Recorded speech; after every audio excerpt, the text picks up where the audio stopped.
Welcome to the Penny Bloom Podcast. Ain't another place that has got more bombast. Romp past your mom, dad's listening to Tomcats. Talking everything that make you sad. We don't want that. We're here to make you smile. Put your mind at ease. Peace, love, and bloom, and always praise Keanu Reeves. This what we about. This some weeding now. We'll talk until we can't no more, and then we peacing out. Alright, let's go. Penny Bloom Podcast. It's the Penny Bloom Podcast. Penny Bloom Podcast. It's the Penny Bloom Podcast. Penny Bloom Podcast. Penny Bloom Podcast.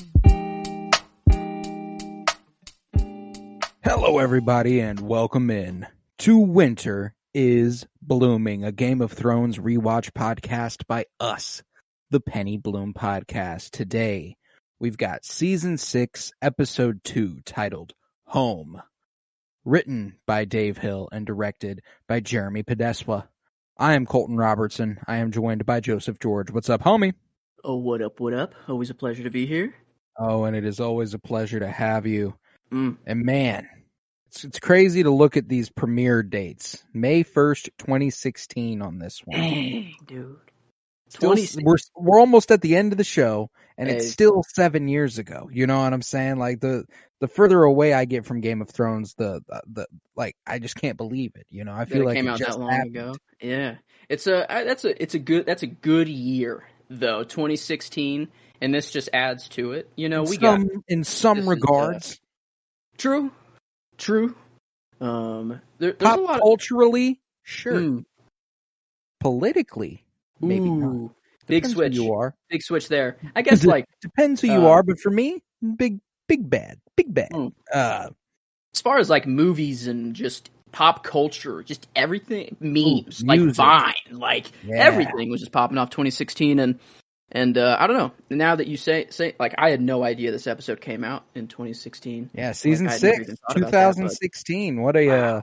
Holy crap. feels strange to say, and there were obviously bigger gaps come season 7 and 8 because the production value was going up even higher, and there was a lot more visual effects stuff that needed to happen. There was a lot more hiding it. There was a lot, but they still, had to hide their locations and stuff. Yeah, That's true. season 6, 2016. Season 7, 20.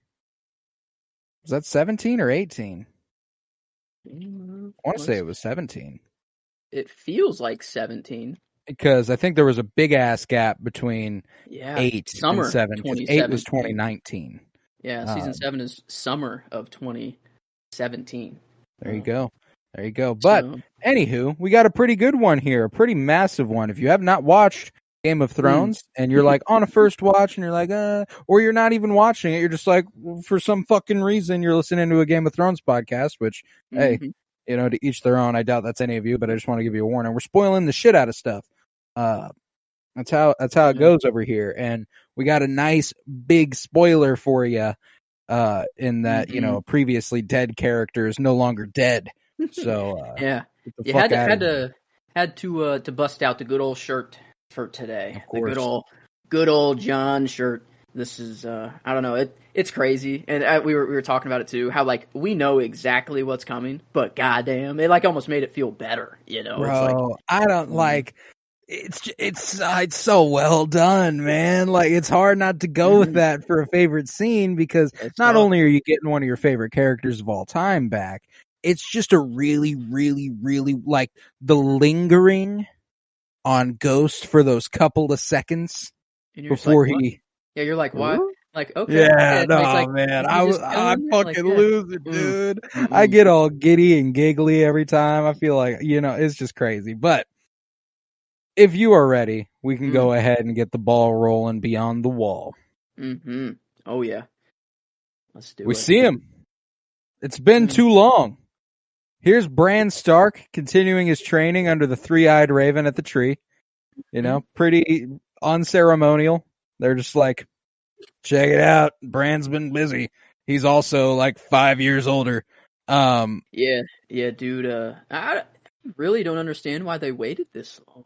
To introduce. I don't know. Maybe they just had a lot of other stuff going on in season 4. They did. I mean, season 5 was pretty fucking busy, and I guess you don't necessarily need Bran just like checking in and being like, he's still training, like I do think there is almost a more effective way to go about it. And I think that leaving him out of season 5 and coming back to him season 6 implies a lot more than they could have possibly shown you. You know what I'm saying? Like this is what he's been doing, and there's not a lot more we can show you. That's true. And I guess once you get into the story, you really got to start like, I don't know, like it's moving. Like Hodor, we get that next episode. We get like that's next episode, dude, isn't it? Hold the Door is episode 3. Wait a minute. Oh, is that just because? Oh, wait a minute. Never mind. I thought it was because I have our Hodor prediction right there, but the numbers are 2 below. Yeah, it's episode 5. I was only going off our prediction thing. I thought it was next. I was episode. Like, no fucking way that happened. No, but it does get moving. Because we do got a little bit more to do. We're coming up on that episode where he sees the, battle at the tower where Jon is born and stuff. That'll happen within the next couple. But it was really nice to see Bran again. I was very happy with. You got Max von Sydow playing the Three-Eyed Raven now. Fantastic, historically talented actor who's just popping in for a few episodes in season 6 of Thrones. Yeah, just gonna give him some. You might know him as Dr. Naring in Shutter Island, the Nazi doctor. Oh my God! Thank you. Okay, wow. I was okay. I didn't know I was looking for that, but then you said it, and I'm like, okay. He's also Lor Santeca at the beginning of The Force Awakens. To me, she is royalty. That's him. Do with the map, right? Yeah. That Poe goes and visits. Okay. Also him. Okay. Max von Sydow's here for us. He's constantly there. He's always lurking. Technically, we could give Ned Stark another character.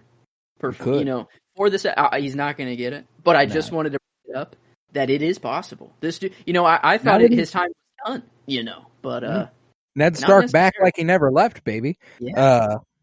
Not like he never left. It's been a while, but it's true. I'd say he does get one guaranteed, though. I'd say Ned gets one more, actually, whenever, we'll have to see. Off the top of my head, I feel like you're right about that, but who knows what else happens that episode. It's a pretty big fucking episode. But, nevertheless, Bran has shown a scene from Winterfell.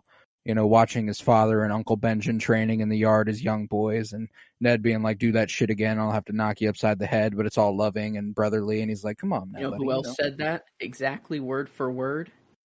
Jon Snow to Ollie. Dude. Yep. I mean, it's to Ollie, so, fuck him, but, it's really cool that they said to see the parallel. Yeah.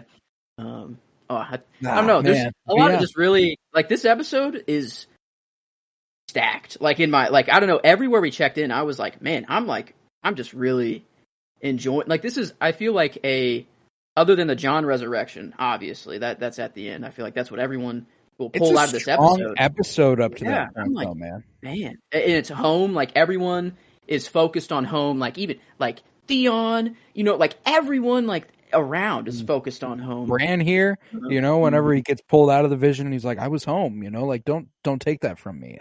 Browning, bro, put me back there, dude. He's bro, bring me back. But he also sees his Aunt Lyanna, the one who Ned never talks about, to which the Three-Eyed Raven goes suspiciously silent. He knows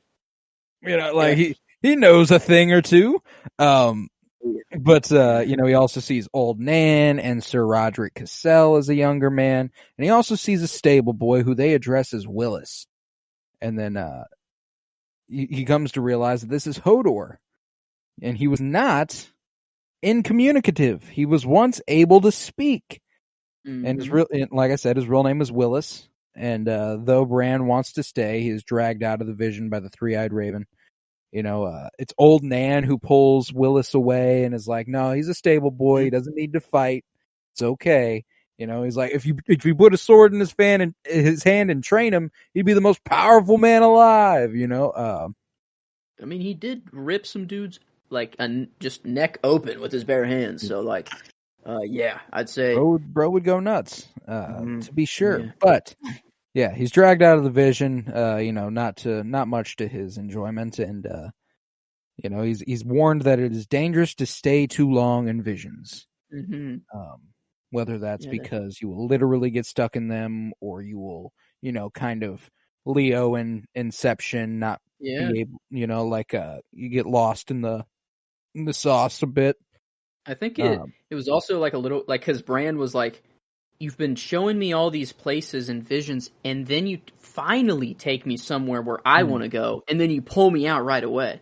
You know, so like they've just been doing this. You know, he's just, I don't know what he's been showing him. You know, like it's kind of up in the air.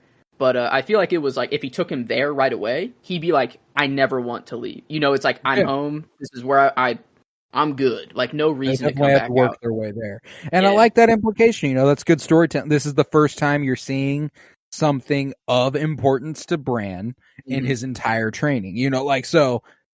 It's immediately, even subconsciously, even if you're not thinking about it, a way to tell you that he's been up to shit that doesn't even matter to him. You know what I'm saying? Like that's it's nice and easy. It's nice and easy to usher you in like that. But outside the tree, Bran finds Mira Reed, who still appears to be in mourning over her brother's health, and Bran's like, "What's up? What's wrong?"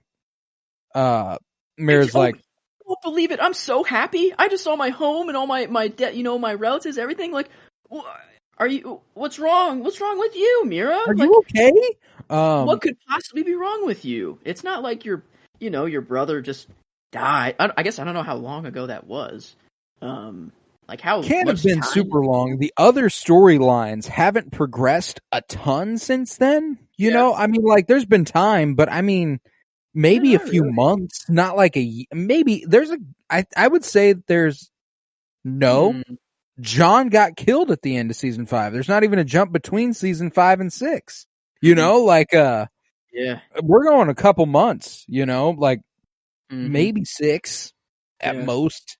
And Mira, was it because of Jojen that she's kind of just, you know, whatever, lost anymore, or is it just like she feels useless just sitting at this? Both. You know, she's just not.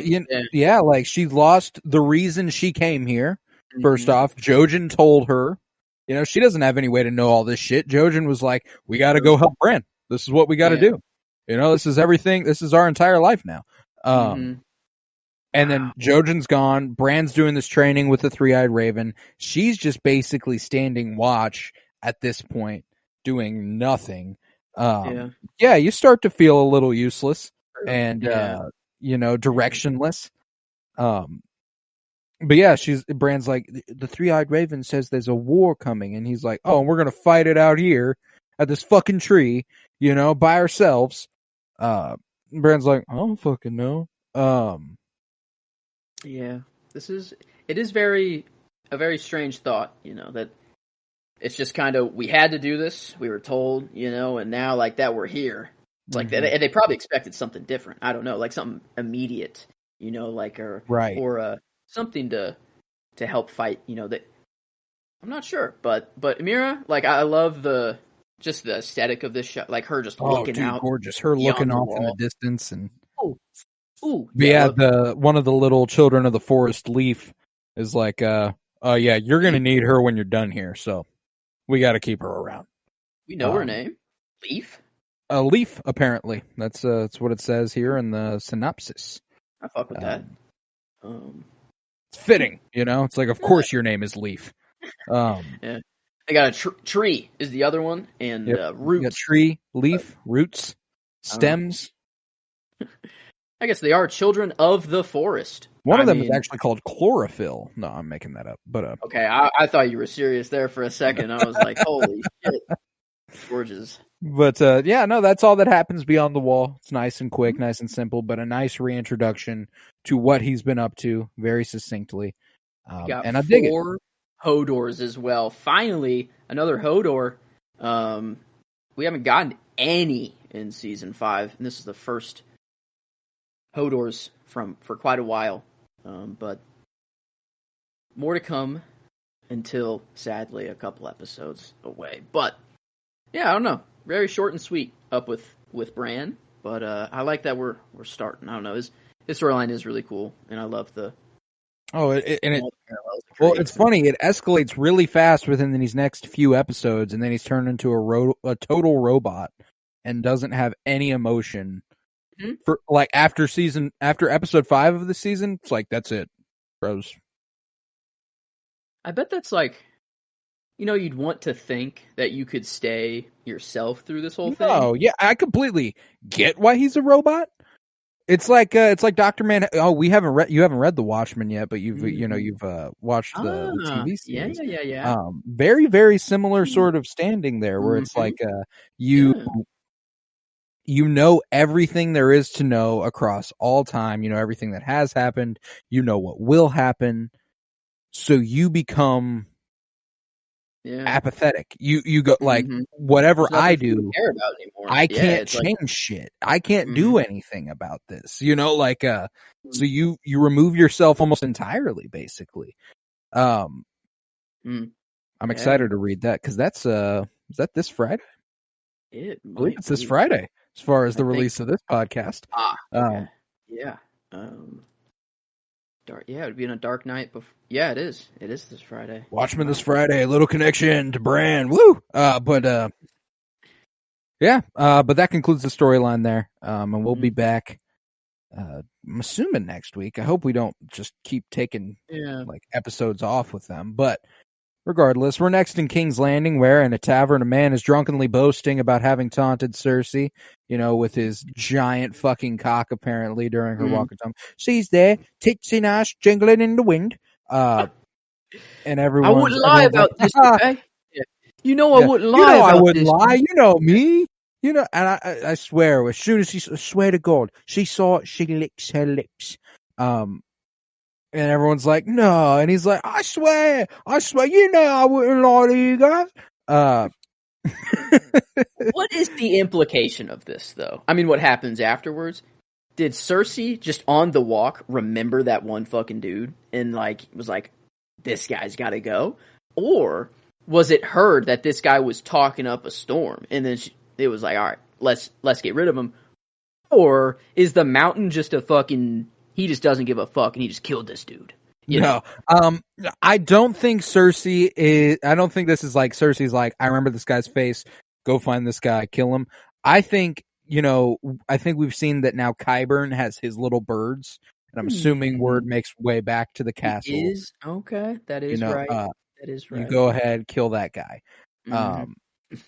Because I also, my favorite possibility, which would be even funnier, is that Sir Gregor Clegane is just walking around, and he's like, "Oh, this motherfucker's talking up a storm. I'm about to go smash his fucking head in." Oh my god, the deaths this episode were ridiculous. Just, oh my god, every single one of them. Really, I think Roose had the best death in the end. The easiest. Yeah, if I'm going to choose any death out of this episode for me to go, I don't know. I think that the getting your head smashed might be the way to go, simply because it's the quickest. That's instantaneous. Giant, just I mean, also, yeah, you're right about it. There's a lot of pretty gruesome deaths in this. Yeah, that's probably I don't know what's more instant, the mountain or what's his name, the giant. Well, it's like 2-1-1.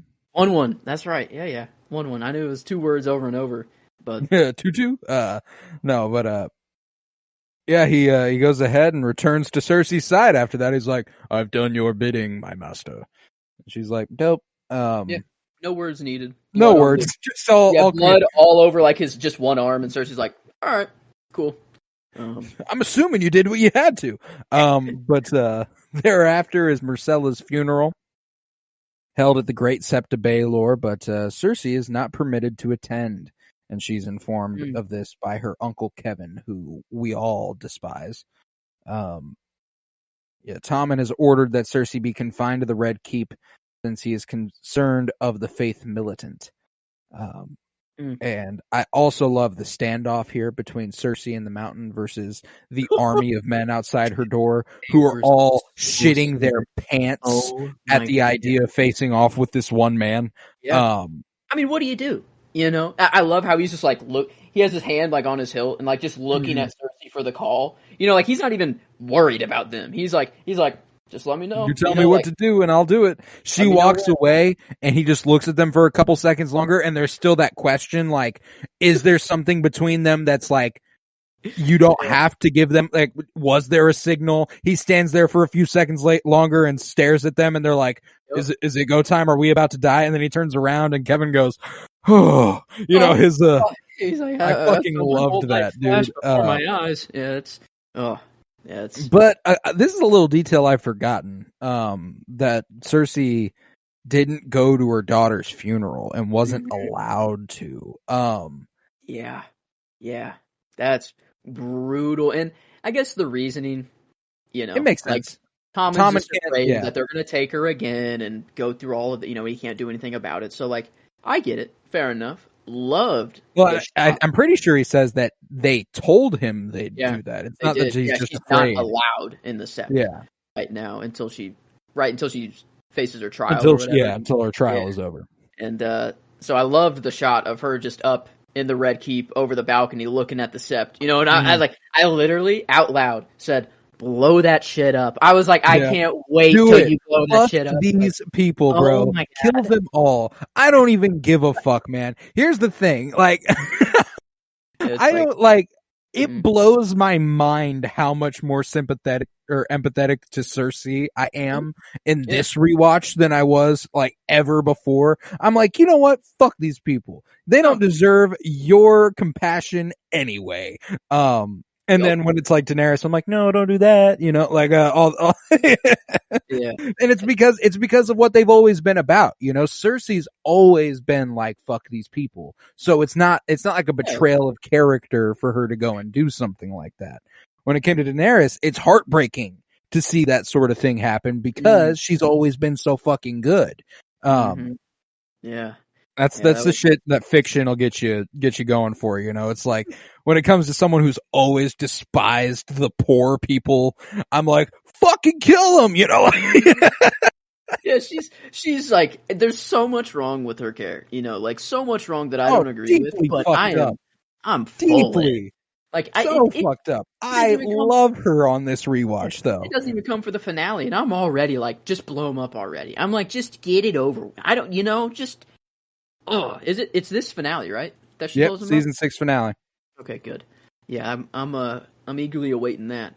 But I don't know. That the thing is that I'm kind of enjoying the High Sparrow a little bit. Like, I don't like what he's doing. I'd rather him just blow up and get it over with. But it is like a new player has entered the game. It's like a whole different sort. It's not a big name. It's not. It's just people. It's just the people. Well, and he's not even driven by anything that anyone can penetrate. Nobody can get to this man, like, as is exemplified by the next scene here, where Jaime and Tommen are at Myrcella's funeral, and Tommen's like, have we found Prince Tristane's killers? And he's like, no, not yet. And he's like, I expect Mom did it. And he's like, your mom wouldn't do that. And he goes, yeah, she would. She would. Actually, not her this time, is not her this incredible. And so yeah, I don't know. This scene though was a contender. For my, just like the Jaime and Tommen, I thought was really nice, but what comes after with Jaime and the High Sparrow, I thought was really good. And I slotted it in there, like when I'm watching, and then it's gonna be tough for anything to beat the end. But like I wanted to just give some like nod towards this. Scene. Yeah, I thought it was really cool. Oh, this is great. I enjoy. I enjoyed it a great deal, especially considering there's that tension. Anytime Jaime is interacting with one of the kids, yeah, it's always interesting to think about what the child is thinking. And Tommen gets real snippy with him. He's king and he's feeling a little bit more freedom to say what he wants because he can't do everything he wants because of the faith militant, so in these moments he's being a little mouthy, he's being a rambunctious teenager. He just happens to be king. You think he knows Jaime's his father? I think he's too dumb That's what I'm thinking. I'm thinking he's too innocent, you know. Yeah, dumb's the wrong word. Innocent is the good word to go with. Like he's just too naive. Naive might even be better to even think of that as a possibility. You know, like he's heard the rumors, but I'm sure he's just like, no fucking way. You know, like yeah. I don't know, because I was, whenever he like did snap at Jamie for a little bit, he was like, "Oh, I'm sorry. Like I shouldn't have done that." I don't know, like he like kind of took it back for a second. Well, and who knows, with the allegations against Cersei, maybe those thoughts have creeped in a little bit more. She's confessed to one of the incestuous relationships. That's what she formally confessed to, was sleeping with her cousin. So maybe it is a little bit more like, oh man, I'd never considered it a possibility, but maybe this is real, and maybe there is a little bit more of that. But I think he's in a more similar position as Marcella would have. I think that if he did know, he would be cool with it. You know, he'd be like, he'd probably be disturbed. In fact, you know, there's no real telling. I would even wager that maybe he'd turn Jamie into the High Sparrow for like in exchange for his mom, you know, or something like that. Ooh, yeah. I'm I don't know. It's crazy how because if Cersei did admit to Jamie, and it's like, well, the king, that like they'd have it be. I think that's kind of always goes by the wayside in my head, because we obviously know he's Jamie and Cersei's child. Yeah, but that's something she absolutely cannot confess to, not just for her reputation and his reputation and their families, but because the person sitting on the throne would be delegitimized immediately. You know, like yeah, it'd be interesting of who would say this does go through. They found out that they're illegitimate. Who sits on the throne next? There's no Baratheons left. They're not just going to go and be like, "Oh, Daenerys, come over here. We need you." Yeah, that is interesting to think about. Who would they? There would be a military. There would another war would open up at the High Sparrow, actually, or like there just wouldn't be a throne anymore. It would just be like a I don't know what they call that. A government ruled by the church. Is there a word for that? I'm not sure. I don't know, but I never thought about that. Like how close, like theocracy. Theocracy, the word. It sounds right. Theocracy, a system of government in which priests rule in the name of a god or god. All right, there we go. Theocracy. Nice. Boo, theocracy. Not yay, theocracy. Yay, boo. I got it right. Boo, theocracy. Yeah, no point. But nah, man, I'm not sure. I like to think that it's interesting because when that comes out, who knows where loyalties lie after that.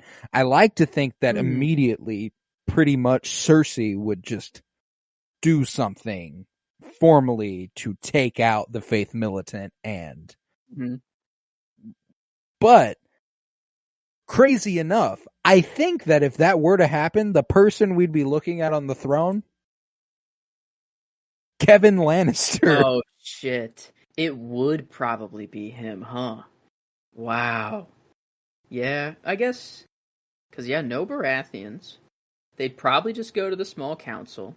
And it's the hand of the king, right? Is he the hand? But he's only the hand of the king because of Cersei and their family, so it's like, it's one of those things where he commands the Lannister armies, though. And that's the thing that feels the most important to me. There's even a possibility that Littlefinger would be able to make something happen after that. Yeah, I don't know. This Faith Militant, like, I don't know if he just really walked into this situation, but I mean, he did, bro. There was not a master plot. He just happened to be in the right place at the right time and got his shit figured out. Maybe this is a little finger ploy, because you're right. He could slip in right here after it's all said and done and be like, there you go. What up? But it's never. They never bring that up at all. No, and I think it's important that the High Sparrow can't be bought. There's nothing Littlefinger could bargain that he'd be like, yeah, I'm down to do that. You know, probably worse if he was paid by someone or like this was set up. It wouldn't really make sense. He'd be a good actor, but no, for sure. But yeah, Jamie convinces Tommen to go see his mother, as he hasn't seen her since she took her walk of atonement, or since before she took her walk of, since she got locked up, he hasn't seen her. That's. But the High Sparrow enters the Sept after Tommen leaves, and Jamie begins threatening the High Sparrow, asking him why Cersei is being punished for her sins, but he isn't, considering he murdered the king. And this was important when he continued going and was like, I murdered the king. I was like, I was like, oh no, did you just out her to the High Sparrow? But that's what I was saying. I'm like, are you about to say that like you and Cersei are a thing? Like I was like, you will be arrested this second, Jamie. You don't have a right hand. You're fucked. But I killed my king, the king I vowed to protect, and I did all this shit. But as Jamie is about to kill the High Sparrow seems unafraid to die. I deserve it. We all do. And Jamie's like, I have never met anyone who has ever reacted like that to me putting a fucking sword to their throat. You know what I'm saying? Yeah, dude was. I mean, I don't fuck with what he's trying to do, but like at least what he's saying here is pretty bad. Like the High Sparrow had like kind of that Mark Zuckerberg in the room with the lawyer moment of like slamming him down. He was like, yeah, I mean, I am afraid to die, but like, what would it matter? I'm nobody. And all these people in this room with me, they're nobody either. They died too. Yeah, nobody has any power in this room though. You though? If we take you down, I mean, like their name, I mean, they're being written in a book, like that's a moment in history, for if Jamie dies. So I don't know, I really did like that moment, and you get a glimpse of motivation from him when he goes, none of us individually have any power, but together we can overthrow an empire. That was a cool line too. Yeah, I forgot. And it's like, he's official. Like now he is going for theocracy. Like that is his goal at this point, is to implement their religion on a kingdoms wide scale. Empire. Not just King's Landing, ruling the fucking 7 kingdoms in the name of the High Sparrow. But Tommen thereafter visits Cersei in the Red Keep and apologizes for not being more assertive during her imprisonment. He regrets letting the High Sparrow lock her away and says that he should have torn the Sept down with the High Sparrow inside of it, as she would have. He tells her that he needs her help in being a strong ruler, and Cersei remains uncharacteristically silent throughout the exchange. But when Tommen is done speaking, she embraces him. And you know why? She's already like, ooh, tearing down the Sept. That's a good fucking idea. With him inside, that's a good fucking idea. Hey, Tommen, yeah. Oh, and you want my help now fully? You're going to give me full power and you're going to do whatever always, the fuck honey. Yeah. Oh, love that. And she also was like staring into like the corner of the room. She's like, I'm so glad to see you right now. She's like, I'm so glad I can finally see you. And it's just, I don't know. It's like she is, she does want to see Tommen, but at the same time, she's a little pissed, a little disappointed.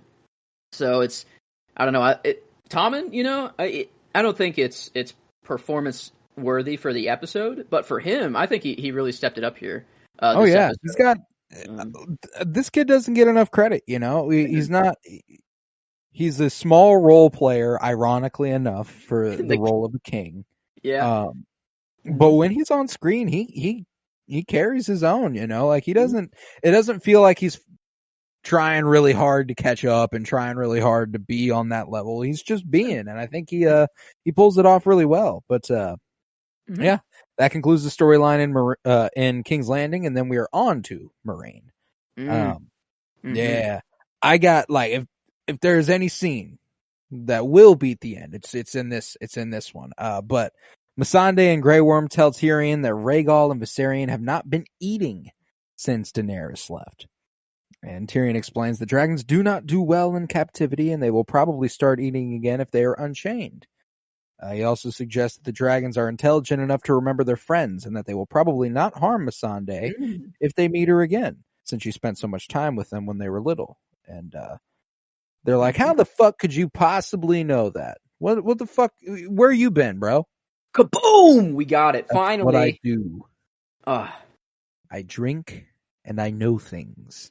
I was very, I knew this was coming. I had no idea when, though. And for my boy, I mean, maybe the High Sparrow line's a little harder, but this is classic, man. This is my guy, kind of. Jon Snow's number 1.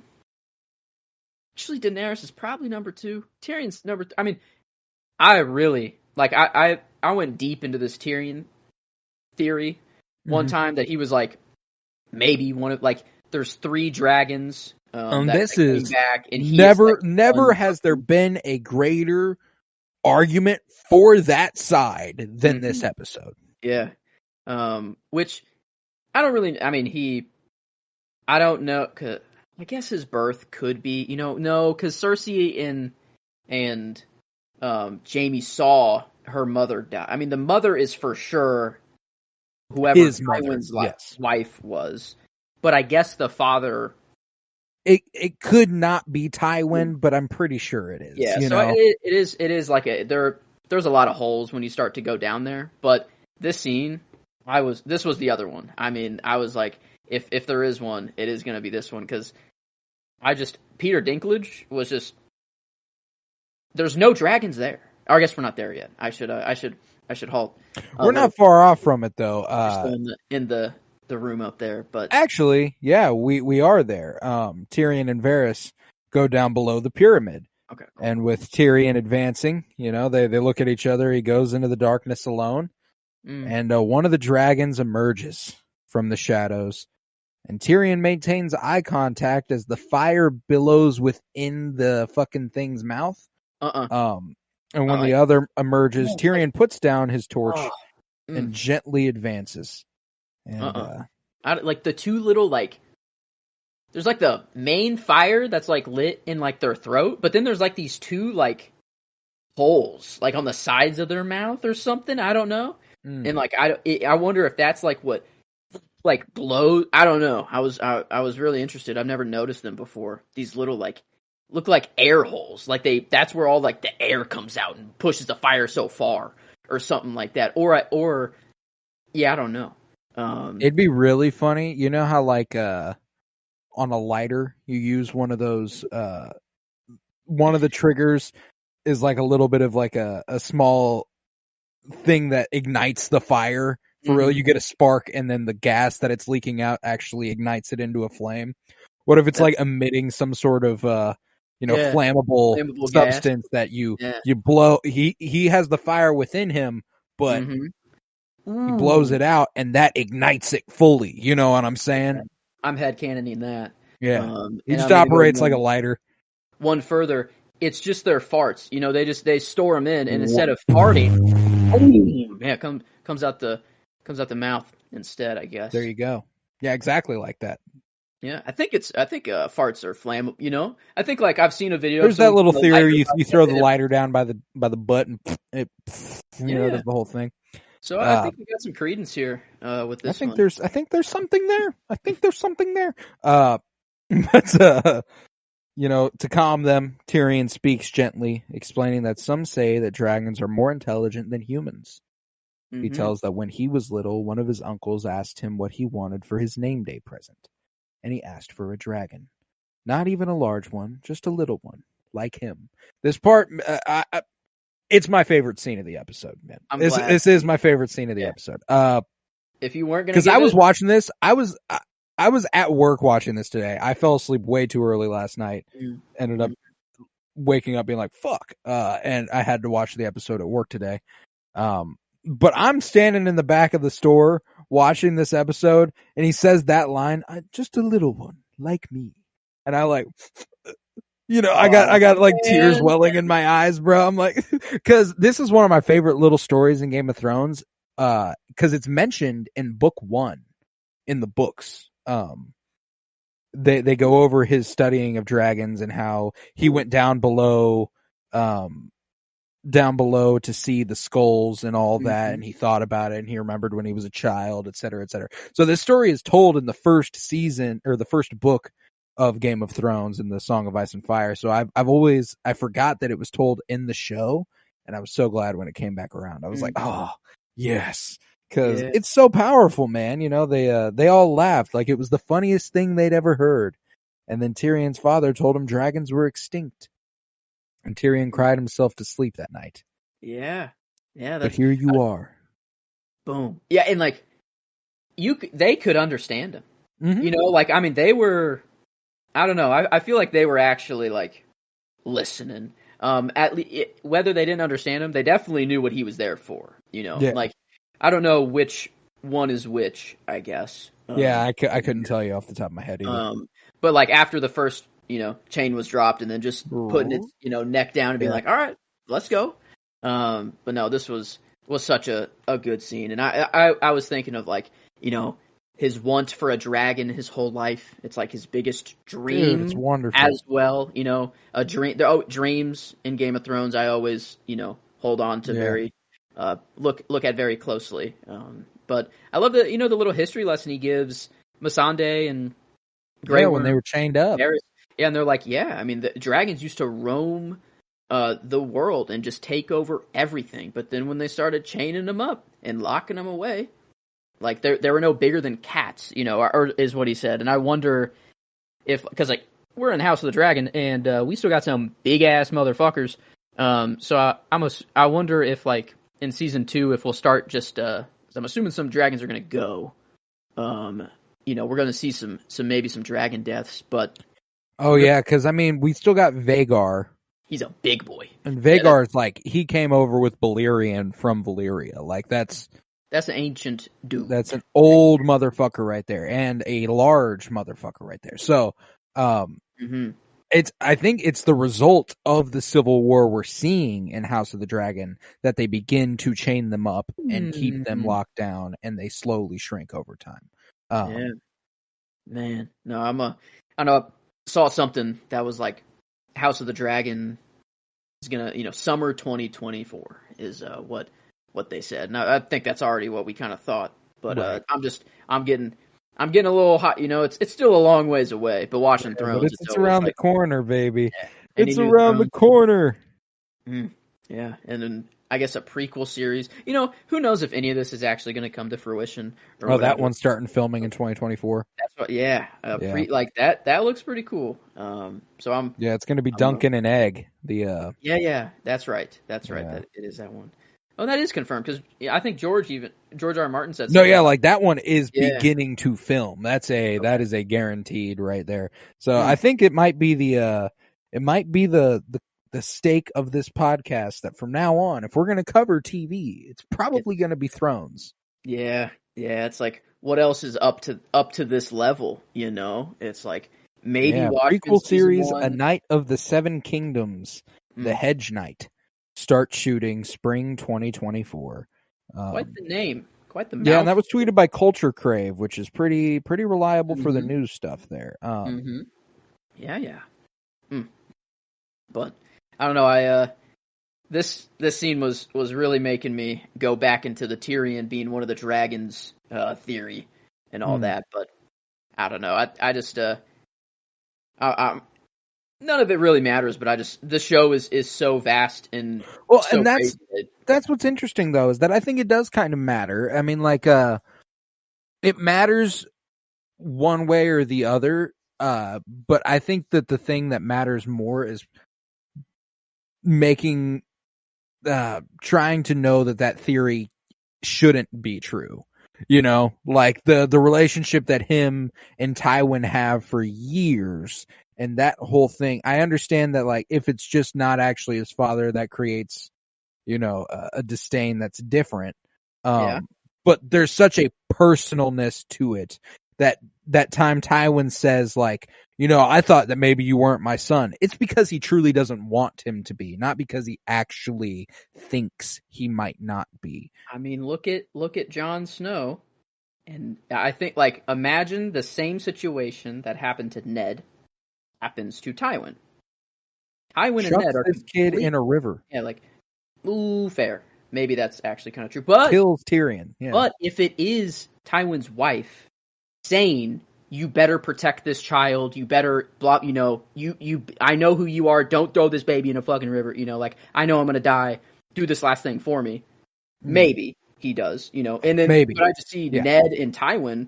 Ned would hide that forever and care for Jon and do all that. But Tywin would just be like, I have to protect you. I have to keep you living, but I'm trying to find any legal way to kill you. But I feel like he would have done it, if there wasn't something that's more. Fair. That's a decent argument. I could see that. Specifically if it was his wife who Tywin seems quite unforgiving. I have to guess that if Tywin's wife had cheated on him with another man and carried that guy's baby to term, he holds no loyalty to that woman anymore. Okay. Yeah, I see that as well. That is kind of true. But that's the thing. It's all speculation. We can't really we're just basing it entirely off of the character we know as they were or are. We can't. Obviously, there's no way to fucking know. But I think that either way, it's interesting. And obviously, I would love if one day they were like, "Oh yeah, Tyrion's actually a Lannister kid." Yeah, imagine Bran has a moment with Tyrion, just I guess Bran didn't have the moment with Jon. It happened just kind of, they were in separate places, whatever. Right. But we get that kind of same thing, but with Tyrion instead. Bran could just drop it. He'd just be like, "Oh yeah, Tyrion. By the way, your father is actually Rhaegar Targaryen." I don't even know if that works out age-wise. That would make him and Jon brothers. Yeah. Okay. Ooh. Kind of sick though. Of different mothers. Rhaegar would have had to have fucked around with Tywin's wife. I mean that dude and did Ned's get around. sister. That dude did get around, and he's just think about it. Every time they talked about him, it's like this dude sang. This dude was just a fucking. He was everything. This dude was like a Renaissance man. You don't think he's getting like it that, Yeah. So, anyways, I'm going way too deep. But no, I love the ending of this scene where the dragons retreat away and Tyrion his little walk up the stairs where it's like the rushed walk up the stairs and it's like you turn the lights off in your basement. You gotta run exactly. But in this case, there's two dragons behind him. Yeah, so fair enough. Tyrion's like, if I ever have an idea like that again, punch me in the face. Varys, Conleth Hill's performance of this moment is fucking brilliant. Him being like his mouth is just open and he's like, I can't. Why the fuck would you do that? That's, he didn't even he left the room just saying it's time for them to have their dinner. He didn't even say he was about to go unchained. I guess he was implying it kind of heavily, they're gonna shrink if they're chained up, blah blah blah. But I don't know. I thought it was Varys is just standing up there, just watching this all go down, and he's like, at any second Tyrion could just get eaten. He's like, oh my god, this dude's actually doing it. Holy shit, this is one of the bravest people on the planet right now. This is. He literally justifies Missandei going down there because she would be the best candidate because maybe they'd know her. Mm-hmm. And they have no fucking clue who Tyrion is. This man, I respect the shit out of Tyrion for this because he also knows that a dragon queen without dragons, how much of a queen is she? That's Mm-hmm. Yeah. This is a good move. And, I don't know. I thought that they is there an exit the other way, or did they just go deeper into their tomb thing? Oh, they don't leave the pyramid. They just have free roam under the pyramid now. Oh, yeah, because I guess Daenerys walked them down the stairs that she came in, and they were small. Are you trying to remember how they get out? Yeah, I was like, oh, the way they get out's pretty fucking sick. Okay, yeah, I don't know. It's blanking right now, so I guess I'll wait for it to happen. But they just bust through the wall. They just fucking fly through, just Yeah, I mean that's how they'd have to do it. You know, Yeah. they're not going to they door just anymore. It's at a time when like Daenerys or someone particularly needs their help, and they can like feel it, and they crash right through the fucking wall and like that. Go finding her. But I like that. Yeah, it's pretty dope. But we're then in Bravos, where, still a beggar on the streets, Arya is again approached by the waif, who asks her name. Arya says she is no one, at which the waif hits her, and the waif retorts that she doesn't believe that, neither does Arya. She tries to fight back, but the waif vanishes, replaced by Jaqen H'ghar. He promises that if she says her name, Arya will sleep under a roof tonight. And I love the camera work here. Him catching the staff and them never leaving Arya, and the camera's not moving, she's not moving, they're not moving. If a girl says her name, she will sleep under a roof tonight. I am no one. Who has no name? If a girl gives a name, she will eat tonight. I'm no one. If a girl says a name, a man will give her her eyes back. She thinks about this one. She does. And she's like, whoa, hold on. Like that hopelessness that like, I'm no one, and like, fuck, man. Yeah. Satisfied, he's like, come with me. You are a beggar no more. I remembered her being on the streets a lot longer than this. Just two short ass scenes, just very short, brief. The waif just comes in, beats her ass, and then she leaves, and then that's it. Literally both times. And then, like, are the waif and Jaqen the same person? They're no one. They can be. Like, that's the thing, is that they just have their faces. So the person who we met as the waif. Yeah. It's like, it is weird to think about, I guess. But, like, because we do see them in the same room together. Yeah, no, we've seen them separately. So I like to think that, because we don't actually watch him go from the waif to Jaqen, right? Jaqen's just all of a sudden there. Yeah, the waif just leaves. Or, Arya's just swinging at air. She's like, just trying to hit anything. And then Jaqen just, catches her. I'm willing to bet they were both there, like, for this scene, because there's a personality change that happens within the waif versus Jaqen. Like, Jaqen is obviously much more level-headed, whereas the waif is much more vindictive against Arya. Isn't that like the whole point of switching a face, though? You have to fully envelop a different person. You can't be the same person across different faces and stuff, right? And I think that would be the case if they were dealing with anyone else. You know what I'm saying? Okay. Like, since they are within their order, like they are That's true. being who they are. Yeah. Like, I don't think it makes any sense for the waif's character to just be like that because she's wearing that face. You know what I'm saying? And Jaqen makes more sense to be like that no matter what face he's wearing too. I don't think that he would all of a sudden take on the waif's personality if he's wearing the waif's face, though.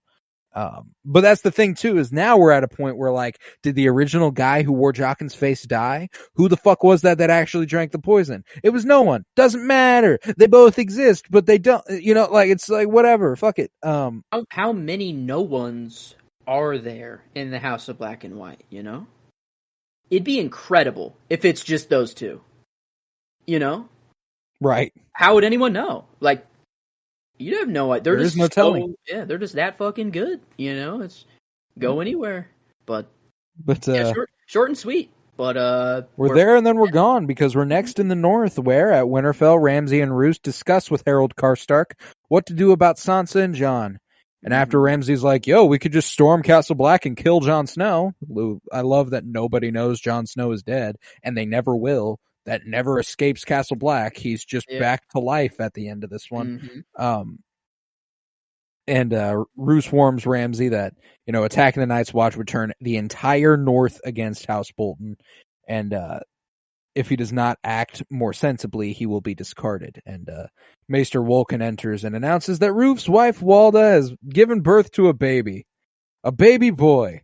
He's like, you act with more sense or you're going to fucking die. Oh, hello. Yep. Got a son now. Oh, you will always be my firstborn, Ramsay. Thank you for saying so. Then he goes ahead and stabs his father in front of Vulcan and Karstark and is very quickly given the position of Lord Bolton. He's like, Maester Vulcan, please send ravens. Tell everyone that Roose Bolton is dead, poisoned by our enemies. Yeah, and showing the dagger like in his back, right before he walks up to Roose. It's like there's no fucking shot. This guy, it's like if they didn't show that, I guess it might be a little bit more of a shock. I mean, you just full well know like what he's about to do. He's like, and Roose says the line of like, if you act like murderous dogs, you're going to be treated like one, taken to the back and fed to the, pigs or whatever. And I think that's why like Karstark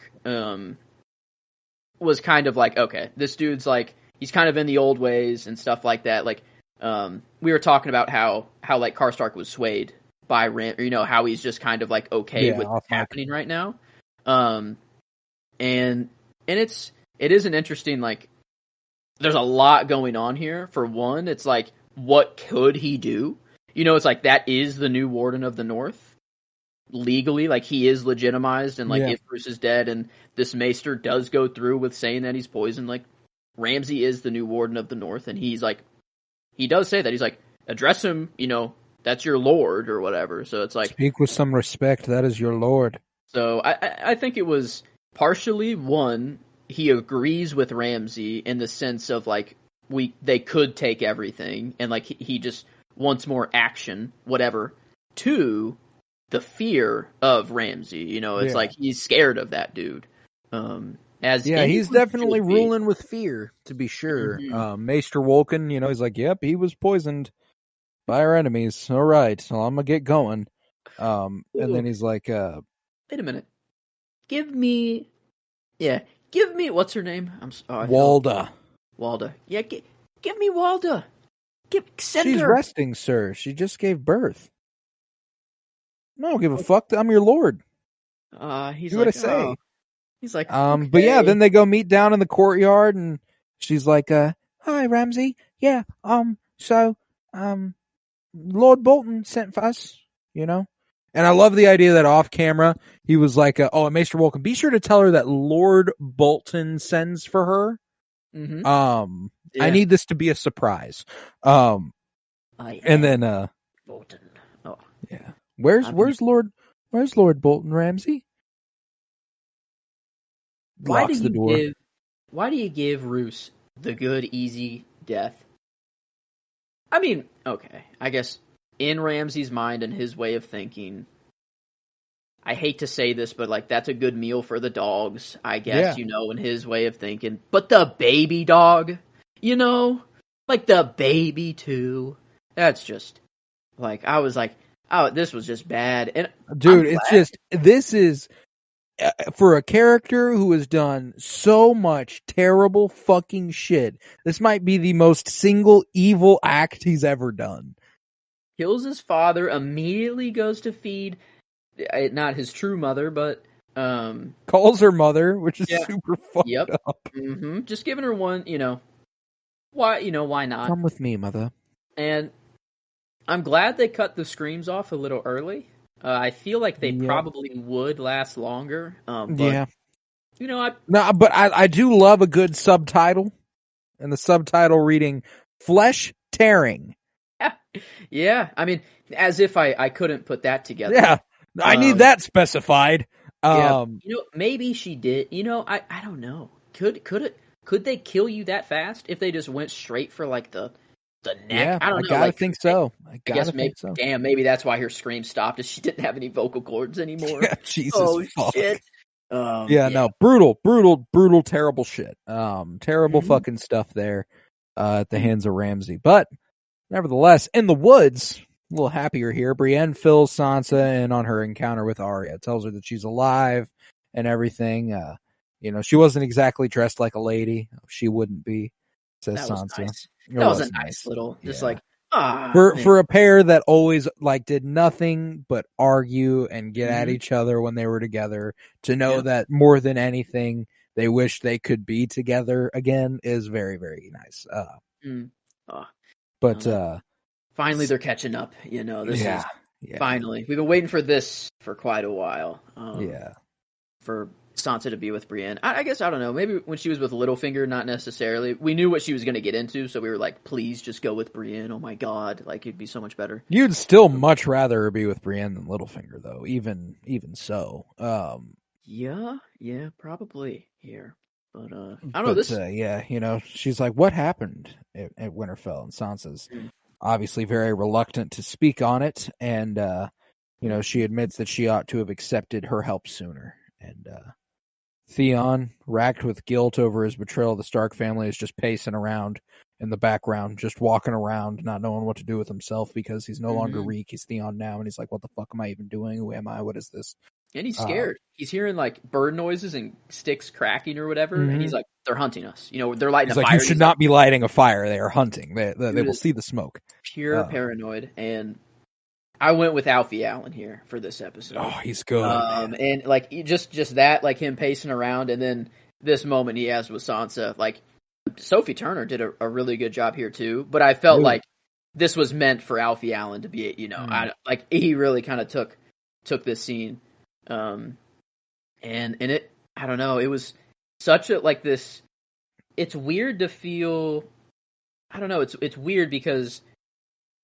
Yeah, Theon does say, like, you're being real nice to me, but, like, yeah, I still did kill 2 farmer boys in place of Bran and Rickon. I did betray Robb. I did behead Sir Roderick Cassell. Roderick, there, yeah. He's like, I could never repay your family. Like, there's nothing I can do anymore. And like, the little line from Sophie Turner of, like, so you're not coming with us? And she has like this little like inhale of like, like little shaky breath. Really? And man, it was, I don't know. I have never been so quickly forgiving of Theon as I am this time. And it feels so easy to forgive him after everything he's been through, I feel like in the past I've held this weird grudge against Theon all the way until he like pays with his life, but I'm way over that. Like I'm glad, like this moment brought me to tears as well. I was like, this is a moving scene, I was tempted to go with Alfie Allen as well until I saw yours, and I wanted to spread the love a little bit. But yeah, he does really good. Sophie Turner does really good. It's really well done, but he tells Sansa that Brienne and Pod will do a better job of looking after her, more so than he ever could. And he tearfully states that he would have gone with her all the way to Castle Black if necessary, even if it cost him his life. And he asks, and he's like, "Can I take a horse?" Could I please have a horse? Oh my god! Yeah, she's like, "Yeah, fucking yeah, dude. Go ahead." Where are you gonna go though? Where are you going, Theon? Home. Oh man, love a good. We got Bran going home. We got Theon talking about going home. It's home time, baby. And we cut from there to the Iron Islands, where at Pike it is a dark and stormy night, and Yara Greyjoy reads a letter to King Balon about how the Glovers retook Deepwood Motte and killed all the Ironborn who held the castle. And Yara notes that their invasion is now, it's got to be completely over, man. There's no way you could possibly think we still have a shot here. I think everyone there forgot that we are even in rebellion, dude. Whenever he says that there was a war of the 5 kings, they call it, and there's 1 king left, I was like, I forgot that the 5th king was fucking Balon.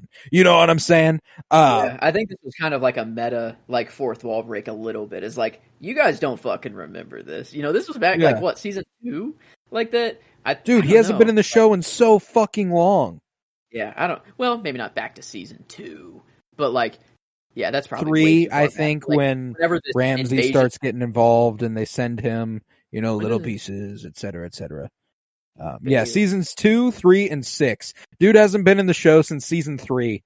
And he's like, I'm still here, god damn it. But Balon tells her, they'll continue fighting because he says they're going to continue fighting. And he says that one of the reasons the invasion wasn't successful was because she wasted men attempting to rescue Theon. Where's your brother? And she's like, I'm not going to say sorry for that. I did what I had to. And Yara continues to try to convince him to end the rebellion, but he is of one mind. They are not doing anything but rebelling. And Balon tells her that when she rules, she can be content with their current standing, but for now she must obey, or else he will make another heir who will. Or whoever is, I don't know. Does he have a wife right now? Is he like? I don't think so. But God, yeah, that's just I don't want to think about that, about him making a new heir. No, yeah, Balon an icky motherfucker, and he's I don't know what the fuck he was thinking. He immediately walks out onto a swinging rope bridge amidst a terrible fucking storm that separates two towers of pike. If he doesn't get pushed off of this bridge, there's a really decent chance he slips and falls off of it anyway. Probably. Yeah, it seemed that like they were in like their throne room, and maybe he's going to like his bedroom, his quarters, his or chambers. whatever. Yeah, no, like but like, man, don't get me wrong. There's no way he falls off of this simply because like you don't do this or construct this unless you've done it before. This isn't the first time he's making his way across here in the like.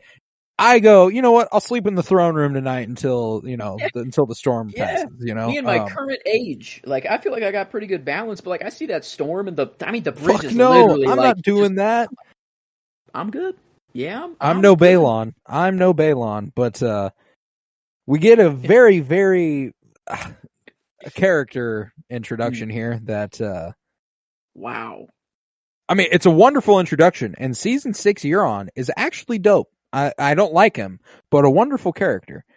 Season 7 and 8 though, Euron Greyjoy is just the fucking worst. They didn't even know what the fuck to do with him. But talk about a god complex this guy has. Yeah, I am the drowned god. He tells him.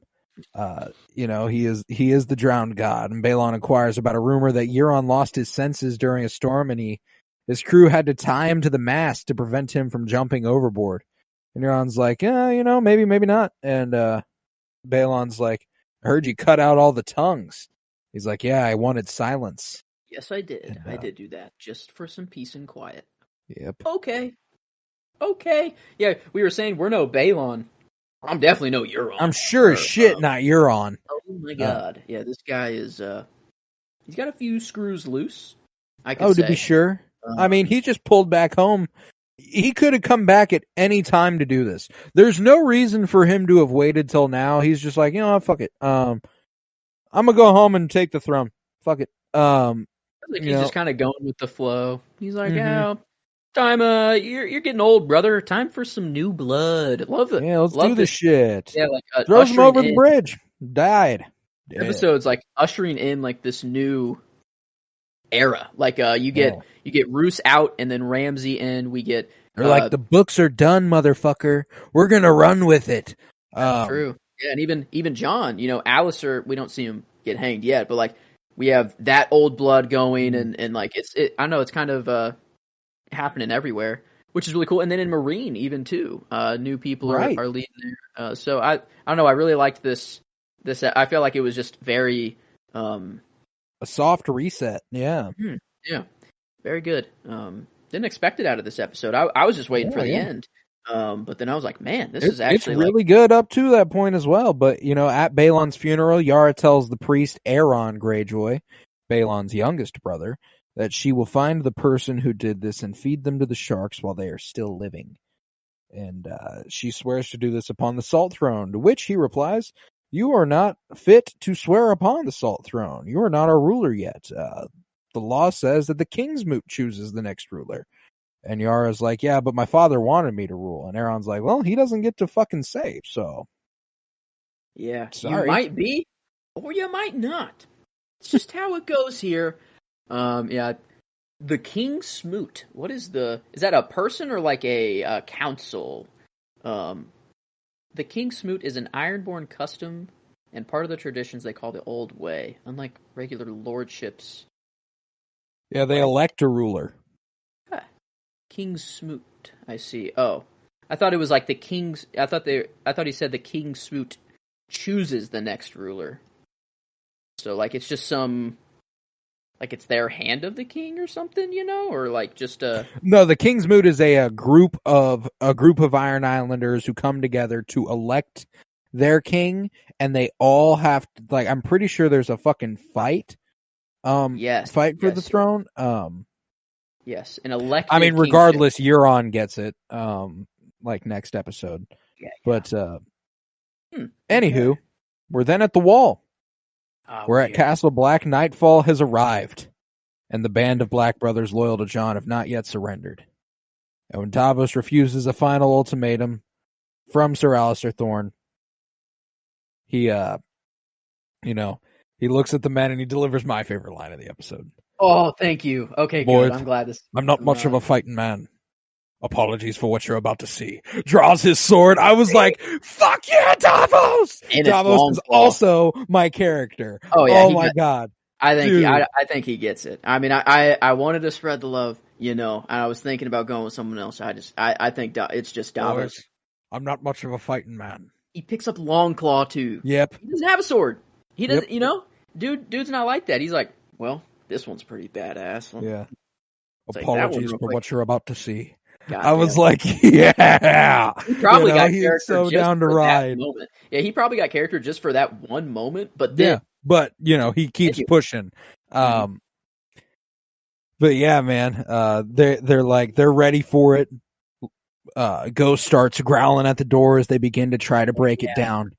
But then they pause as they hear something returning. And it's Ed, Dolorous Ed, returning with Tormund and the army of the wildlings.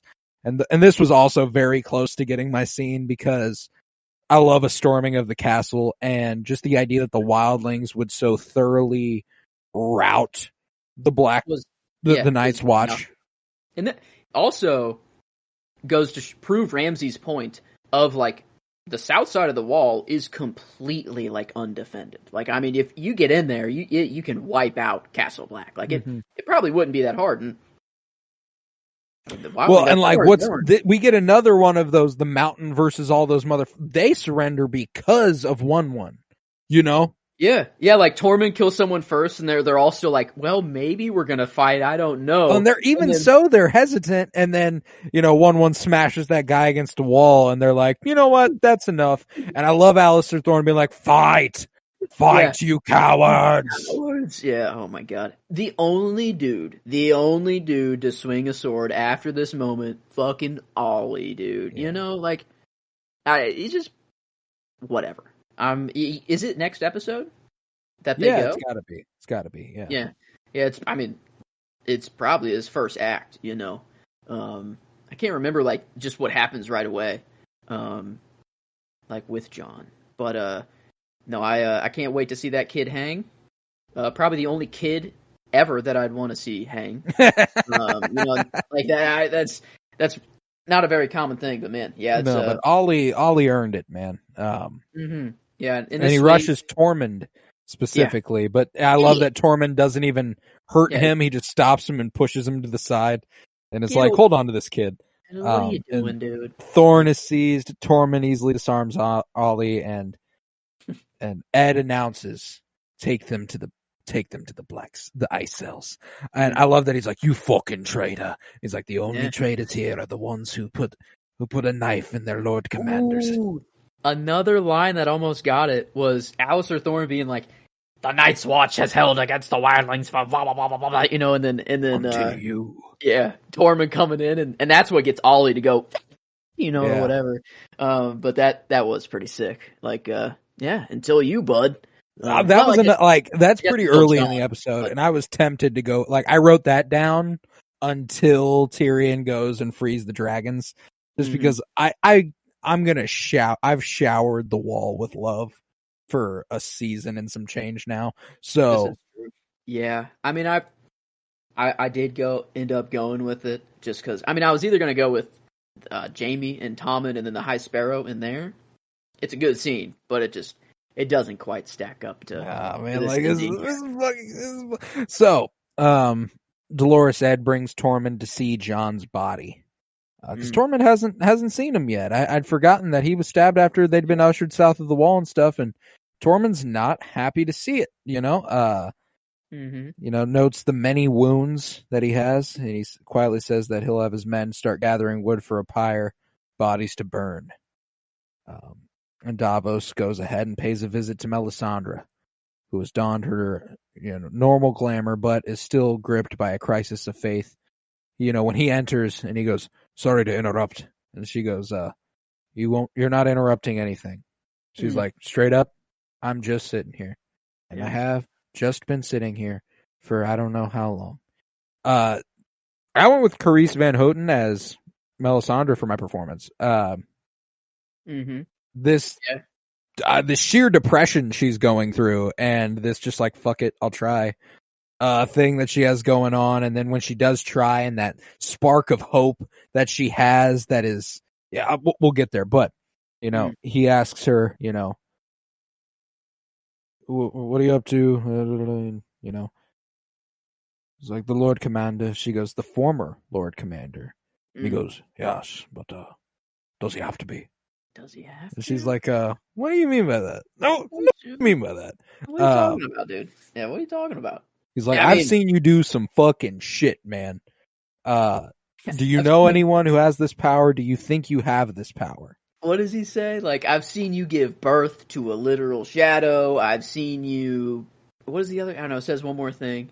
And he says like kind of a really nice line to her of like, "You showed me that miracles can happen." Like, like that. And I was like, man, he's just got a way with words, Dude, he does. Man. Well, and I also love that Davos, like, he knew this fucking guy for like 15 minutes. And he's like, "Do you think it's possible you could bring him back to life from the dead?" I fucking love that. I fucking love that he's like, "I see within this man the only other guy I would be comfortable following after Stannis' death." Like, he's like, this is the man that and frankly, I think he's like, if I had known this guy before I knew Stannis, I'd follow this motherfucker. You know what I'm saying? Yeah. Like, it is whenever, like, Davos, he has seen people, he thought Stannis was his guy, and he's like, "Yeah, you got a good cause, you're legitimate, you're the right king, blah, blah, blah." But, like, a lot of people just left. They weren't really for the cause. They were just like, they had to be there, they were forced to fight, whatever.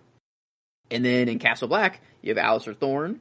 People aren't going to fight for him. It's like, if it's not worth their life at all. But Jon Snow gives an order, and like, if you're with him, it's like, I am not a fighting person. Night's Watch. Yeah. With me. I'm with Jon. I'm in the front fucking line. I don't give a fuck. I don't give a shit. I will die for this man. Yeah, and that's it's very rare, in Westeros to have anyone like that. And Davos is trying. He's like, "What's it hurt? Can you at least try? Can you give it a shot?" And she's like, "Yeah, fine, fuck it." She washes Jon's wounds, burns his hair, and she attempts to revive him using murmured High Valyrian incantations, but it seems they have no effect. And Tormund grows disappointed, leaves. Is like, this fucking bullshit. Which, I mean, just makes it all the better whenever he's gonna like walk out of there the next day. Like, that's going to be, I'm going to spoil that. That's going to be my scene next episode when he walks out of that room and everyone's like, Jesus? The second coming of Christ? Literally? We were already with you, John, but now, I mean, come on, dude. Like, no way. It's literally been one day since the end of season 5. Because they found him in the morning, took him in there, and then they trapped them in that room and were like, "You have till nightfall." Yeah, it was one night. That's insane. Wow. Yeah, and we were talking about his the scars on his chest and stuff like that. Apparently it's just a plot hole here. In season 5, episode 10, he does not have that extra one in like his upper chest. The crescent hook one? Yeah, the crescent one. That one has always stood out to me because you don't watch anyone like that's twist. It's got, they all just, and it was 6 stabs, So there's this mysterious 7th scar. And I guess like he didn't have it in season 5, episode 10. It could have just been one he's had for a long time, but like it wasn't there. Like it was. That's the most brutal scar he has. Mm-hmm. It was very, I don't know, very. Like I don't know if it is just a plot hole or if like. No, I mean like it's. We just didn't see one of the stats because it was like kind of a fast montage of all the guys going up and stabbing him or whatever. But then I guess in season 5, episode 10, you see. You see his chest. Like, well, do you ever see his chest, or do you just see it all clothed up? You never see him. You see it all clothed up. You don't see him bare-chested until season 6, episode 1. So, I mean, their justification is just season 5, episode 10. Jon Snow was stabbed 6 times, and then in the last scene, there's 7 scars. Where did that mysterious 7th scar come from? Is there?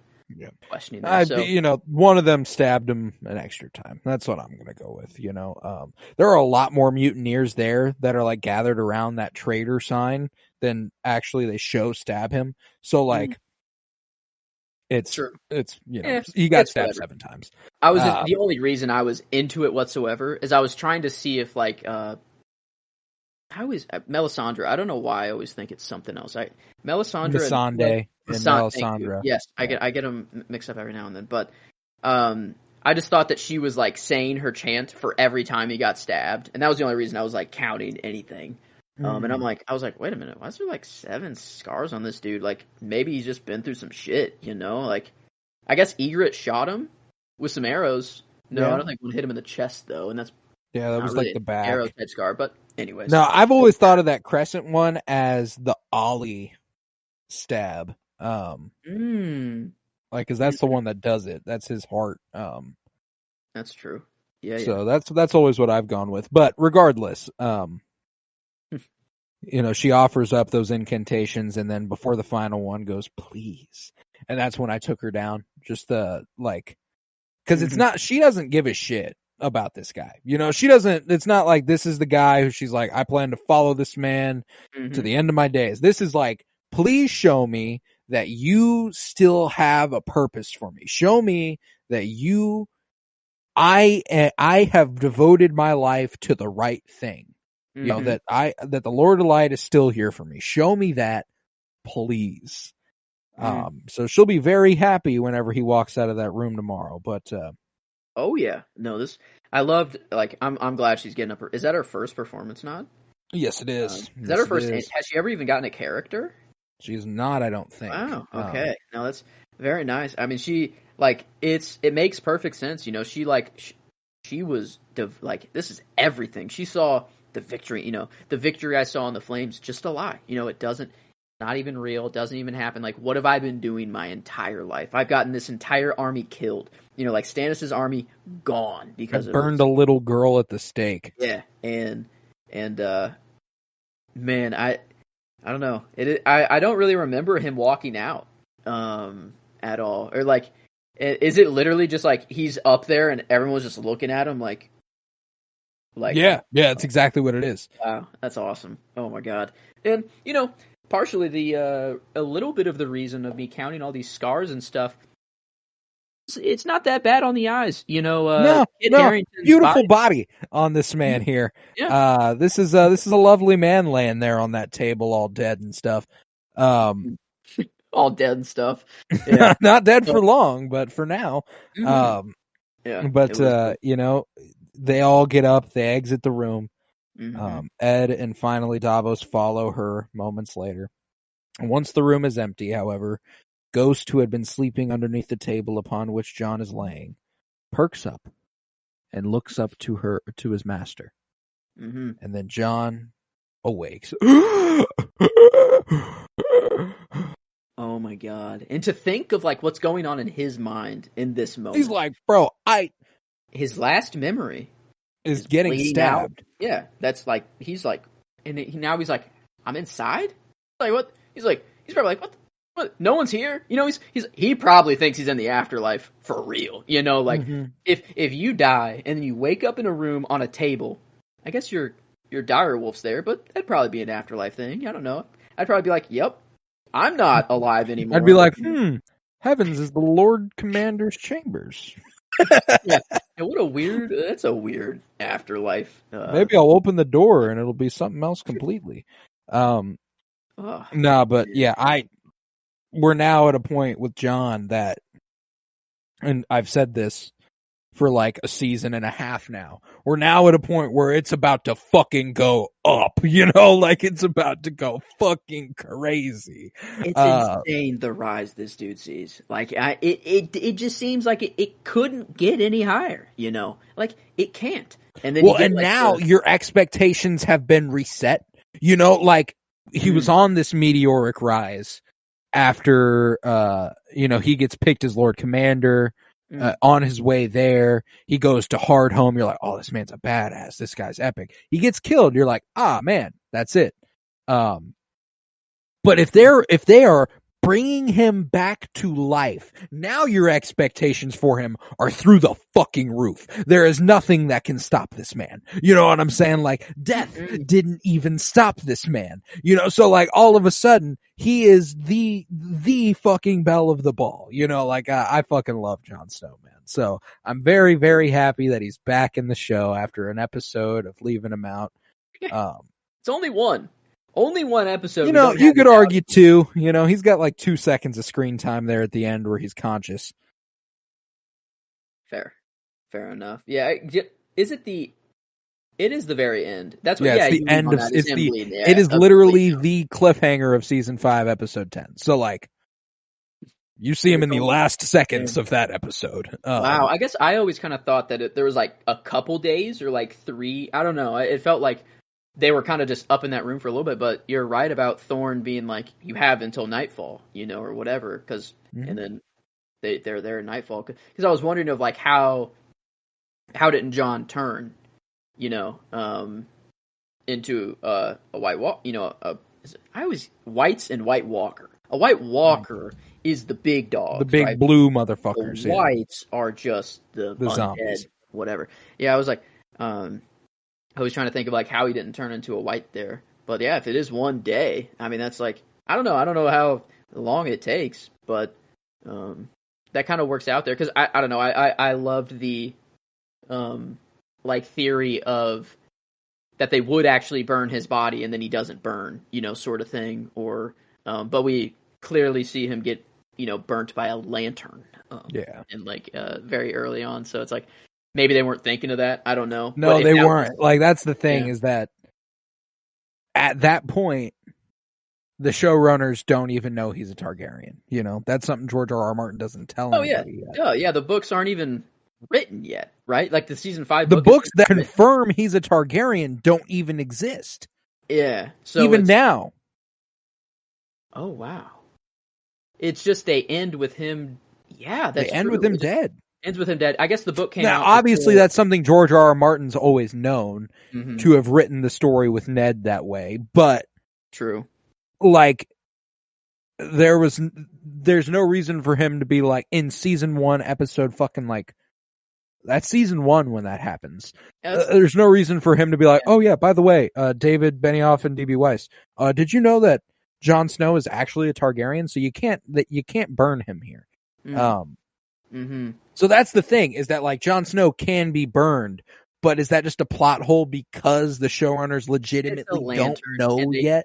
It was just a way to kill the White as well. It was like, fuck, burn him, It was like, and it was literally just like hot potato sort of thing. Maybe it was just all in his head. Maybe it was placebo burn. He like just obviously thought he would get burned, but like, do we ever see a scar on his hand or like any burns or anything? I don't know. No, we do. It's wrapped up. There. Okay. But no, I'm trying to remember now if George R.R. Martin wrote it into the books that he got burnt by that lantern. I don't know. I guess I'm in the very early goings of book 1, but all of these, I know I'm gonna love all the differences and all this stuff like that. And book 1 is pretty faithfully adapted. It's incredible, actually. Yeah, I think it ends. It's like it goes in. I think it ends with like into season 2 or something like that. Like I remember reading the last page, and I think it's Daenerys walking out of the fire, maybe. Yeah, that's the season 1 finale, though. Okay, then maybe it was something else. Music of Dragons. Yeah, so that's okay. So that is the end of this one. Is her walking out of the fire. That's Dany's ending. And I guess the ending right before that. The King in the North! The King in the North! The King in the North! So, the King in the North. Fair enough. Very season 1. Damn, man. Robb Stark. Miss him every day. Mm. But yeah, we got a good little slate of favorites. Davos earned himself another couple character nods here today. Yeah. Which I believe brings him up to 5. Davos Seaworth. He's on the sheet apparently 10 times, but that's also in the scenes and stuff like that. But I see. Oh wow, he's gotten 2 from you this season. Yeah, he's got 3 of the 4 picks in season 6. Yes, it is Brienne of Tarth and Davos Seaworth 3 times. Let's go. That's really hype. But then he got 1 of season 3 finale from me and you. So every time Davos wins, he fucking wins. Yeah, baby. He does. Wow, that's awesome. That's hilarious. But yeah, that's 5 character nods for Davos, which does move him into that tied for 5th place spot. Nice. Our top He's 5 now tied with Ned, Robb, and the Hound. Davos. Company. Good company to keep. Good company. And I guarantee you he will take the 5 spot sooner than later. Yeah, he's strong, and he makes it to the end. So exactly, that's what he's obviously got that going for him. I'm like, there are a few with 4 that could really, really do some damage. Cersei, Arya, Varys. Cersei, Arya is the one that could really fuck that up. Yeah, Cersei and Arya are gonna. Well, I don't know if Cersei's more of a it's more Lena Headey for the performance. You're not really like, what a character moment. I love what she's doing. Blowing up the sept, Cersei Lannister. I might pick her for that episode. Honestly, yeah, it could. You know what? Get your revenge, sis. Do your thing. But let's rate this bad boy. What do you say? True. I think we are there, and I don't know. This one is an interesting one to think about because it's like it felt so stacked. And like the last scene is very nice to see and watch. That was that's pure enjoyment there. But everything else I was really enjoying, and I thought it was like really well made too, and it all tied in with it itself. It seemed like thematically very similar, really well across everything. So I was having a really good time watching this one. I think definitely more than episode 1, which we gave an 8.75. I might even be going a full point above it. Is this 9.75? Not quite the 10, but almost there. I don't. Hesitation. We are hesitating. Yeah, I don't think I can go 10. I think I can go 9.75 though. You bring Jon back to life. I'm gonna be pretty happy. Mm-hmm. Yeah, I think it's as close to a 10 as you can get. There were multiple audible reactions on my part. Yep. Tyrion leaves the dragon den, and I went, Yep. Jon wakes up, and I'm like, fuck yeah, it's crazy, like that. I am talking to my TV, when I'm watching the show, taking a third person view of that. I just look like an insane person. Yeah, but, same thing here. I don't give a fuck. This show is too goddamn good.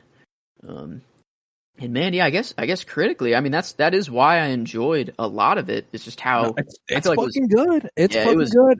Notably well written, and written by a gentleman named Dave Hill. Dave Hill, which means it's not written by D&D. Okay. I was like, should I recognize Dave Hill? No, I just mean that it is a notably different name in the written by section. Yeah, not D. Huh? Interesting. I didn't even know that before the episode, but I definitely liked the writing more this episode. The writing is it stands out as good in this one. You know what I'm saying? Yeah. I'm curious about that. Season 6, the first season off book. I wonder how many of these episodes are written by other people. Episode 3 is written by a different guy. Episode 4 is written by a different guy. Episode 5 is written by a different guy. Episode 6 is written by a different guy. Episode 7 is written by a different guy. Episode 8 is written by a different guy. The Battle of the Bastards is written by a different guy.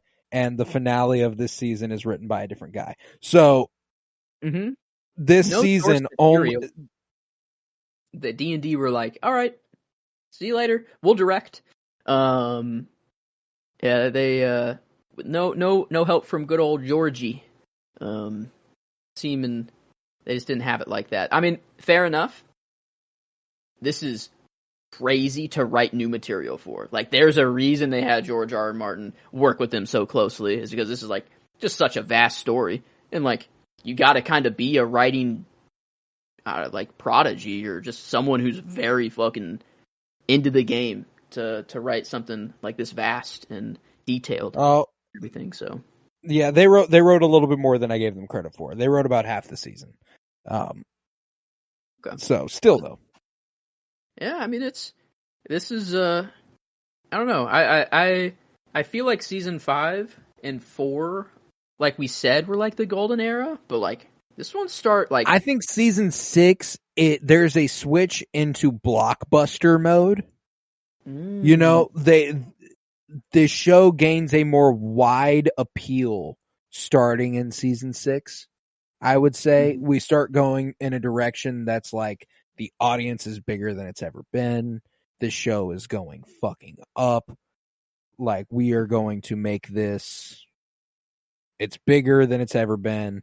You know, I think that season 4 in terms of quality, I still think season 4 will be the best, but don't get me wrong, I think season 6 is the most exciting. You know what I'm saying? Like, yeah, we got Battle of the Bastards. Yeah. I mean, let's see, we get Hodor as well. That one just kind of sucks. Winds of Winter. This finale, we get the Sept. Is that what the name comes from though? What else happens in the finale, like outside of King's Landing? I'm pretty sure we get confirmation. Jon gets dubbed the King in the North. At the same time, it's revealed that he is Lyanna's child. Is that this does happen this season? Like we do not get confirmation that Rhaegar is the father. We get confirmation that Lyanna is his mom. Okay. Wow. Okay, that does happen. Yeah, Sept blown up. Tommen, takes his jump. Ooh, Sam is in the Citadel. He gets in yes. Yes. Let's see. Jaime Lannister speaks to Walder Frey. Wow. That seems random. Interesting. Bran sees the vision of his father and Aunt Lyanna, and Melisandre is told to leave and never return. Yes. Davos discovers that she burnt Shireen. That would do it. Yeah. And Davos is like, I'm going to kill her. And Jon's like, you can't kill her. I can't allow that. But she sure as shit can never come back, you know. Apparently there's some stuff in... Dany, Daenerys, she set sail, right? She heads, she set sail. That means she dubs Tyrion Hand of the King. It means she leaves Daario behind. Like, season 6 is a big fucking crowd pleaser, man. Like, this is, Ramsay fucking dies. Like, this is gonna be a goodie, and I'm fucking excited. But with that, we will... Wait, did we give it a critical rating? We haven't even done that yet. Okay, maybe we gotta assign a number to it. I was like, hold the phone. It's better than last episode. I think we're in the 9s here for me. Last episode we gave an 8.5, and I do think it's not an 8.75. I don't think it's just no. This is a good episode. It's good looking. It's well written. I'd be willing to throw it a 9.25. I think that'd put it in the season 5 finale. Also, Kill the Boy. Ooh, that's a well written episode. I remember. I'm pretty sure that is also directed by Jeremy Podeswa, if I'm remembering correctly. Yeah, 9.5 is good company, and I do like this company that it is in. Yeah. Kill the Boy was also Jeremy Podeswa. Look at me with the recall. Man, there's no shot I could do that. you can there's no shot I can even recall what happens in a given episode unless it is the title of the episode. Right. So, no, I think it's just because I literally read the names of everybody as I introduce the episode, and I make subconscious associations. True. Yeah. You always just take that, I'm just like, oh wow, written by I'm just here. Like, oh yeah, look at that. Yeah, that is written by him. Okay. But yeah, 925 critically. What's that bring it to? 25? Yeah. Oh, that is what we said. Hello. 942. Pretty fucking strong. Overall, ties it pretty with the finale. Fucking strong. Season 5 finale ties it exactly. We gave enjoyment and critically the same for the finale. So there we are. Another episode down in the books, and let's see. We get. I know, obviously, we get John walking out, but I don't know. Maybe I just don't look forward into what happens next episode. Nah, yeah, it's fun to let it. It's fun to let it happen, Yeah. But yeah, man, I'm fucking happy with season 6. I'm happy for where we're headed. Like I said, this is probably the most exciting season, and season 6, 7, and 8 pretty much unmatched in terms of excitement. Yeah. Quality, one could argue, but the events that happen are sure as shit going to be fun to talk about, and that's what we're here to do. So I'm goddamn ready for it. It's insane that we've got 8 episodes left this season, 7 in season 7. We only got 20 episodes left, 21. Wow, yeah, 21 left. That's actually kind of crazy to think. That's 2 seasons and then an episode. Yeah. That's we only got 21 episodes left. We've done fucking 52 now. It's a year. A little over a year for us. Over a year now. But yeah, man. Wow. Hell yeah. With that, we will conclude this episode of Winter is Blooming, and we will return next week. And I'm so very excited for it. But in the meantime, to hold you over, on Wednesday, we will be discussing David Fincher's newest film, The Killer, just released on Netflix. We will be discussing it as we did a David Fincher little mini spotlight. We discussed Fight Club and The Social Network in previous weeks, and now we are discussing The Killer. That'll be coming this Wednesday. This Friday, we continue our comic book movie journey through film with something we mentioned a little bit earlier, Watchmen. And I'm very excited to get into that. It'll be a first watch for Joe. It'll be a second watch for me. And we'll be discussing a little bit more of the comic book there too, because that is just an iconic comic run. So I'm very excited to dig into that a little bit. If you would, head to Twitter, follow at PennyBloomPod, follow on Instagram at PennyBloomPodcast. Remember to leave a 5-star rate and review wherever it is you might be listening, and to continue downloading episodes. We're having a good year, and it's seeming to go even better towards the end here, and I'm very, very happy with that. Remember to stand in solidarity with SAG-AFTRA as they continue their struggle against the studios. They deserve everything they're asking for and more, and to put it any other way is blasphemy. They're everything to filmmaking. They're everything to television making. Saw some good news. Did you? I guess a little bit ago, but as time of recording, there is some new I forgot who they were, but inside of Disney, there was like 65 people or high ups apparently that have decided to unionize. It was like an overwhelming vote. It was like only 3 people did not okay it or whatever. So yeah, I forgot who they were inside of Disney though. They were like production something, maybe production manager. I don't know. I saw something of the sort, but cool. Well, love unionizing. The VFX artists are trying to unionize at the moment as well, which will absolutely gut Hollywood if that happens. So praying that happens. That'd be a big hit. That would be a massive hit for the studio. So I'm praying that comes about. But